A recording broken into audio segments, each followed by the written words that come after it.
Have you ever felt that relentless pull, that burning desire for more? From the moment we begin to grasp the concepts of achievement and ambition, a story is woven into the fabric of our being, a narrative that whispers success equates to having more than others, more wealth, more recognition, more power. We are shown the scoreboard of life and told it is a race, that if we run faster, sacrifice harder, optimize for longer, we will eventually arrive. That one distant day, if we just push through the exhaustion, the setbacks, the quiet, gnawing doubt, we will finally cross that elusive finish line, a place where everything suddenly makes sense, where we can at last find rest, finally feel like we have done enough. That was the promise, wasn't it? The glittering carrot dangled just out of reach. But there was something crucial, something vitally important they left out. No one whispered the truth about this ever-shifting horizon. The finish line keeps moving, because the game we were unknowingly placed within was never intended to be won. There is no final lap, no true arrival, just a system, a vast, intricate mechanism that survives by keeping you running endlessly. Year after year, the pursuit never truly ends. And in this relentless game, your weariness, your profound exhaustion, isn't a sign that something is wrong with you. No, no, my friend, it is the very proof that the game is functioning precisely as it was designed. Think about it deeply. Were we ever truly encouraged to question why we desire what we desire?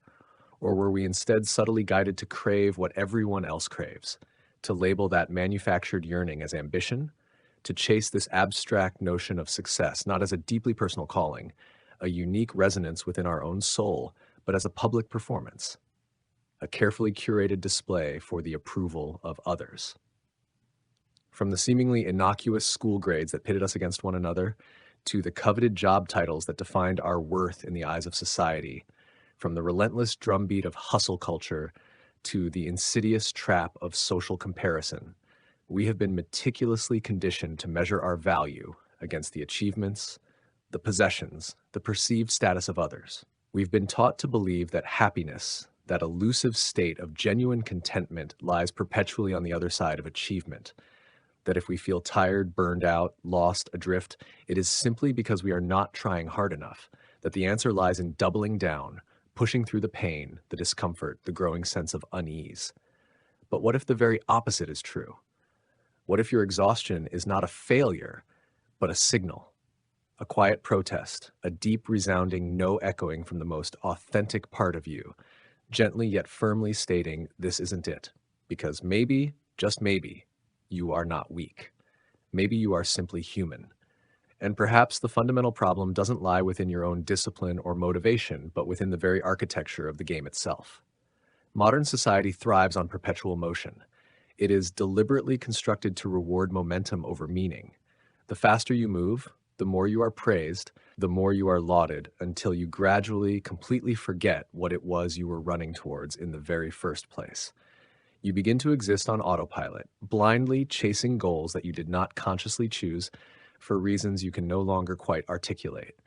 You keep climbing that seemingly endless ladder, but what if that ladder is leaning against a wall that doesn't lead anywhere real? And still, the relentless chorus urges you to keep going, to never stop. Because the very moment you cease your striving, the entire precarious system trembles. And so you keep moving. You stay busy, perpetually productive, not because it deeply fulfills your soul, but because it provides a constant distraction from that quiet, haunting question, the one you've been desperately trying to ignore. What is all this for? But perhaps the genuine answer isn't out there, waiting at the summit of some invisible peak. Perhaps it begins the very moment you consciously step off that relentless treadmill and begin to fundamentally question the entire game. Not out of rebellious defiance, but out of profound honesty. Not because you have given up, but because you have finally awakened.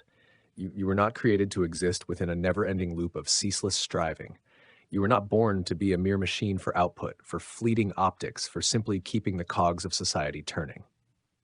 The profound fatigue you feel isn't failure, it's clarity. The disillusionment isn't a breakdown, it's the very beginning of truth. What if the life you've been so diligently taught to desire isn't truly yours? What if success, as it has been so persuasively sold to you, is merely a carefully crafted script designed to keep you perpetually distracted from your own intrinsic inner compass. And what if real, enduring success doesn't resemble running ever faster, but finally possessing the courage to stop, turn around, and ask a profoundly different question? What game am I actually playing? And who exactly decided the rules? Because until you dare to ask that fundamental question, you will inevitably continue running towards something that can never truly satisfy the deepest longings of your soul. And you will mistakenly label the profound emptiness you feel along the way as normal. But it is not. It is the undeniable signal that you are ready for something more honest, something deeper, something real. You are not failing, my friend. You are simply waking up. Subscribe to this channel. Follow along as we delve deeper into these vital truths, truths that can reshape your perspective and ultimately your life. There is so much more to uncover, so many layers to peel back. Stay with us and let us explore this fascinating territory together. If you have ever, in a quiet moment of reflection, reached a seemingly significant goal, achieved that long sought-after milestone, and still felt that unsettling pang of emptiness, that lingering sense that something essential was missing, then you already instinctively know this profound truth. Even if you couldn't quite articulate it, couldn't put your finger on that elusive feeling, you toiled tirelessly, you made significant sacrifices, you finally acquired the very thing you had convinced yourself would fundamentally change everything. And for a fleeting moment, it did. You experienced the initial rush, the fleeting high, the burst of pride, the tangible reward. But then, almost immediately, that feeling began to fade, to dissipate like mist in the morning sun, and your restless mind almost instinctively began its frantic search for the next thing. A new title, a larger house, a more enhanced version of yourself, as if that finish line you had just crossed was never truly intended to be the end, merely a temporary checkpoint, a brief pause before the next inevitable race began. This isn't a personal failing, my friend. It's by design. The very fabric of the system encourages this perpetual cycle of wanting and fleeting satisfaction. Consider the profound insights of those who have walked this earth long before us. Think of Arthur Schopenhauer, the brilliant yet often melancholic philosopher who understood this inherent trap better than most. He astutely observed desire not as a constructive force that propels life meaningfully forward, but as the very engine of suffering. To desire is to reach, to extend your grasp into the perceived future, seeking fulfillment in something you do not currently possess. And the very moment you finally reach that coveted object, that longed-for state, your hands are already subconsciously, instinctively grasping for something else. This isn't inherently about greed in its simplest form, but about the fundamental nature of the restless human mind. Imagine holding water tightly in your hand. The more fiercely you clench your fist, the more the water slips through your fingers. Similarly, the more desperately we cling to a fleeting moment of satisfaction, the faster it seems to vanish, leaving behind only the renewed ache of wanting. The moment we momentarily satisfy one craving, another, seemingly out of nowhere, appears endlessly, quietly, relentlessly, whispering its insistent demands. And so we chase, not necessarily because we are inherently weak or flawed, but because we have been so meticulously indoctrinated to believe that this relentless pursuit of desire is the very path to meaning. That constantly wanting more is somehow intrinsically linked to how we grow, how we evolve, how we become better versions of ourselves. That to be ambitious, to perpetually strive, is synonymous with being fully alive. But what if this fundamental premise is fundamentally flawed? What if this insatiable desire doesn't actually elevate us, but subtly, insidiously enslaves us? Modern life, as we know it, is largely built upon this pervasive lie. Entire economies depend on your persistent dissatisfaction. Your inherent discontent isn't a glitch in the system. It's the very fuel that powers it. Every product, every platform, every carefully crafted metric of success is meticulously designed to whisper the same seductive message: you're almost there, just a little more. And so we perpetually postpone our peace. We constantly delay our presence, convincing ourselves that we will finally rest, finally be present later after the next significant thing is achieved. But that elusive later so often never truly comes, because desire, by its very nature, keeps you firmly anchored in a future that perpetually remains just out of reach. It constantly pulls your precious attention away from the only moment that truly exists, the present, and cunningly convinces you that genuine fulfillment is always just one more step ahead. And the more deeply you internalize this deceptive belief, the less and less you are actually able to fully inhabit the only space where life ever truly unfolds, here and now. We don't just relentlessly desire tangible objects, we also crave something far more intangible, more deeply rooted in our sense of self. We desire a certain identity, a carefully constructed image, external validation. We yearn to become someone in the eyes of others. But that identity is a moving target. It shifts with the trends, the markets, by the expectations of a world that is always changing and never satisfied. You could spend your entire life chasing the perfect version of yourself and never once truly meet the real you. And here's the cruelest twist. Even success, especially great success, can deepen this insatiable hunger. Because once you achieve something, you have something to lose. And now, instead of striving for happiness, you are striving to protect it, to defend a status, an image, a reputation. And that fear, that tightening grip on what you have, only feeds the cycle. Desire isn't the road to freedom. It's the leash that keeps you running in circles, always chasing, never arriving. And the more you desire, the more you become a stranger to the present, to your own breath, to the people right in front of you, to the quiet, simple truths that don't need to be earned or proven, only felt. Subscribe, follow, and return to share your own experiences if you find these revelations resonate with your journey. We are just scratching the surface of this profound topic, and your insights are a crucial part of this exploration. Stay with us. Schopenhauer wasn't condemning all ambition. Let's be clear about that. He was revealing a pattern, a deeply ingrained habit that we rarely notice until the sheer weight of wanting becomes too much to bear. And when that happens, we are left asking the same quiet, haunting question. When does it end? But perhaps that is the wrong question to ask. Perhaps the better, more liberating question is this. What happens if I stop? At some point, the chase begins to feel hollow. You start to sense that no matter how much you achieve, something essential is still profoundly missing.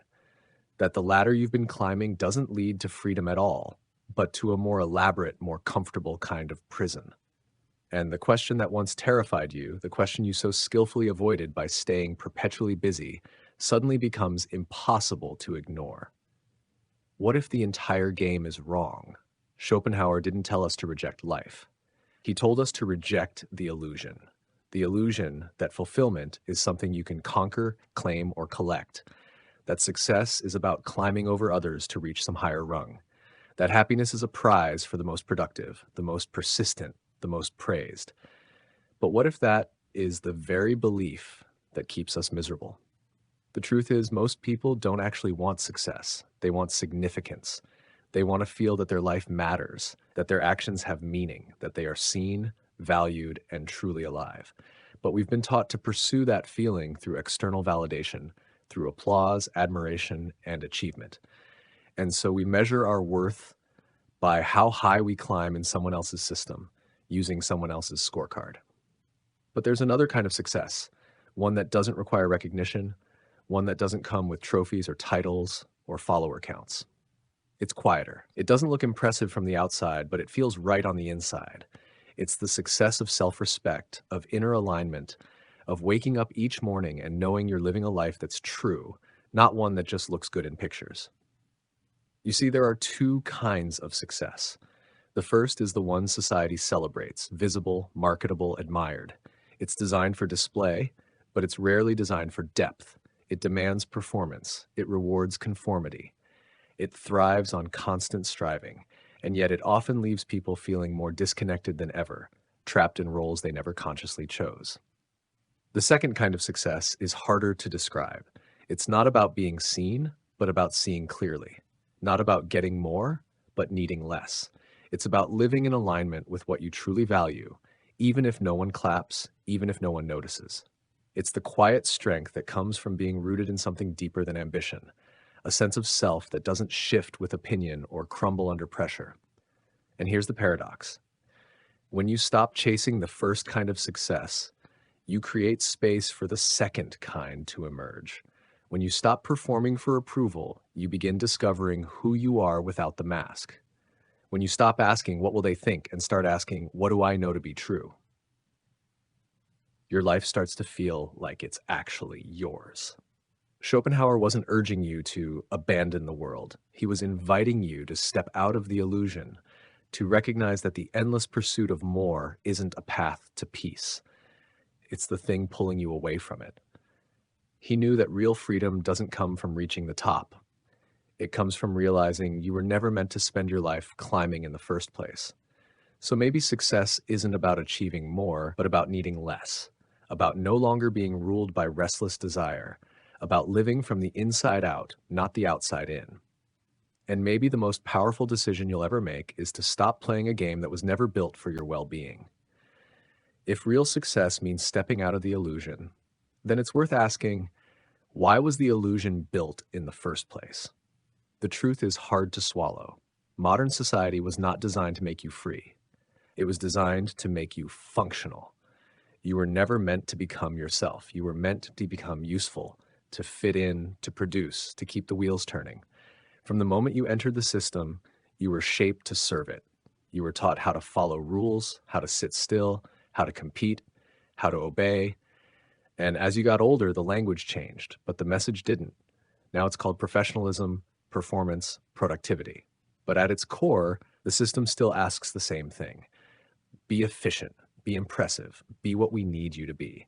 The idea that your life belongs to you, that you could live on your own terms, was never truly part of the plan. You were conditioned to believe that happiness comes after usefulness, that if you work hard enough, earn enough, climb high enough, then freedom will come, that when you finally have enough, you'll be able to stop, to rest, to breathe. But enough is a moving target. And freedom in this system is a reward that's always just out of reach, because the longer you chase it, the deeper you fall into the machine. You climb higher, yes, but each rung of the ladder comes with more dependence, more responsibility, more fear of falling. The very system that promised you freedom quietly made you afraid to leave. Schopenhauer saw this clearly. He knew that society doesn't run on peace. It runs on desire. It needs you to want. Because the moment you stop wanting, when you stop needing to be someone or prove something or get somewhere, you become dangerous. You stop being predictable. You stop being controllable. And so the system keeps feeding you dreams. It hands you the narrative of the good life, the house, the title, the image, the lifestyle. It shows you people who've made it and says that could be you. But the closer you get, the more you realize the cost, not just in time or energy, but in self, in silence, in truth. The most powerful tool of control isn't force, it's belief. The belief that your worth is tied to your output, that your identity must be proven through performance, that if you don't contribute in measurable ways, you don't matter. This belief is internalized so deeply that you begin to police yourself. You feel guilty for resting, anxious when you're not productive. You don't need anyone to push you. The system is now inside you. And the cruel irony is this: the more successful you become within the system, the harder it becomes to leave. The rewards increase, but so does the dependency. You build a life on top of expectations you didn't design, and now you can't move without shaking the whole thing. That's not freedom. That's captivity dressed as achievement. Schopenhauer understood that freedom doesn't come from acquiring more. It comes from needing less, from seeing through the illusion and stepping away from the script. Not to escape life, but to reclaim it, to stop being a product of the machine and start becoming a presence in your own existence. So, if you've ever wondered why success feels so heavy, maybe it's because it was never built to lift you. It was built to use you. And maybe the first act of liberation is to stop mistaking your usefulness for your worth. Once you begin to see how society rewards usefulness over authenticity, something shifts inside you.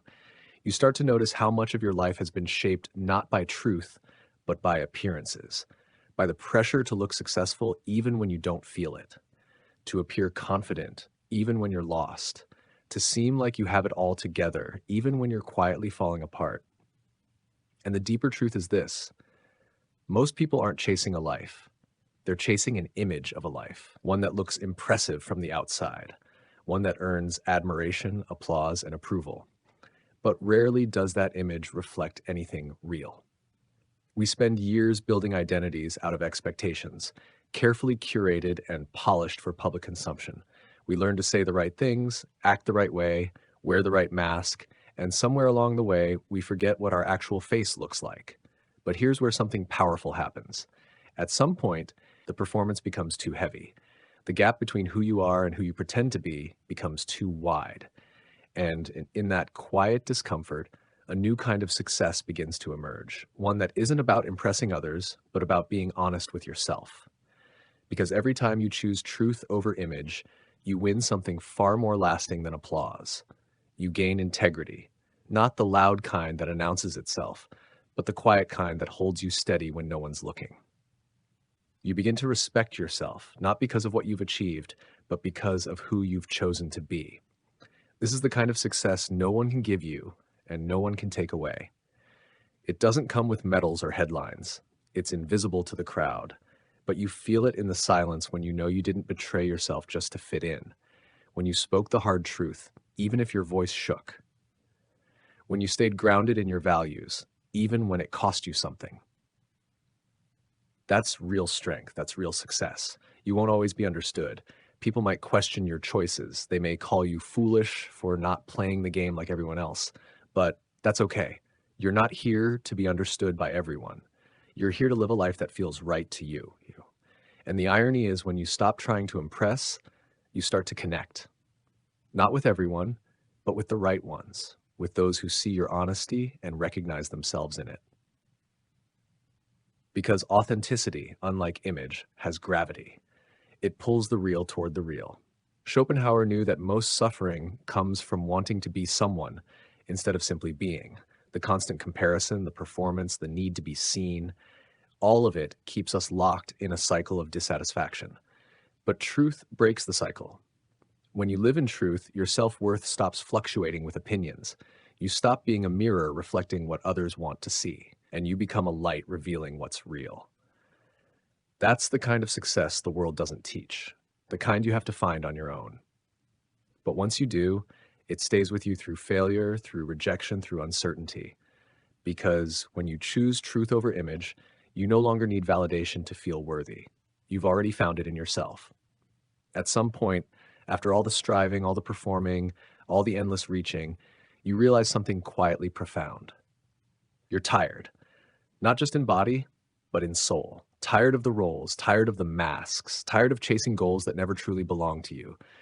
Tired of standing on a stage that only applauds you when you play a character and turns silent the moment you show your real face. And in that exhaustion, a new clarity begins to emerge. Not through effort, but through surrender. Not through pushing harder, but through letting go. Because real success, final lasting success, isn't found in applause, status, or image.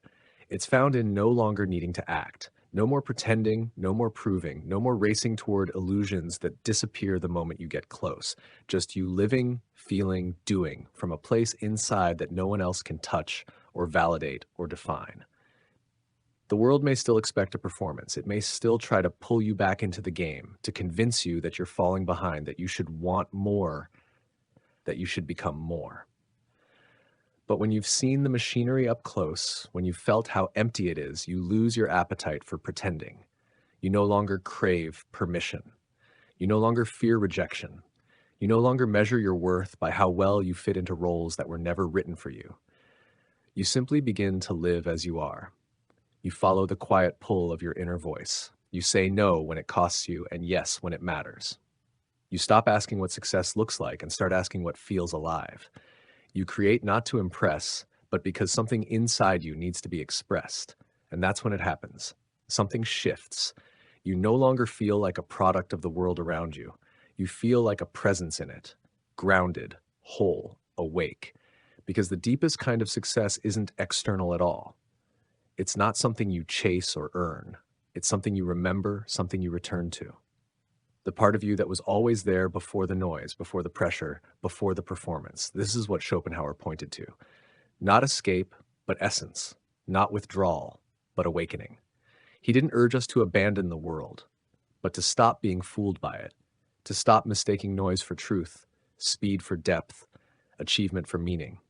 When desire quiets, when striving softens, when the illusion collapses and you're still standing, still breathing, still here, that's when life begins to feel like your own. And that's the paradox of it all. You spent years climbing, struggling, becoming who the world told you to be, only to find that what you were looking for wasn't up there. It was here in stillness, in simplicity, in the quiet moments where you meet yourself without judgment, without agenda, without fear, when you wake up and no longer need to play the part, when you can finally exhale and know you don't need to be anything more than this. This is not the kind of success people will always see, but it's the kind that fills you from the inside, the kind that lasts, the kind that frees. So maybe the real measure of success is no longer how high you've climbed, but how honestly you live, how deeply you feel, how fully you return to yourself again and again. Because the greatest victory isn't being more than others. It's being wholly, deeply, unapologetically yourself. And when that happens, there are no more roles left to play, just life lived in truth and finally fully yours.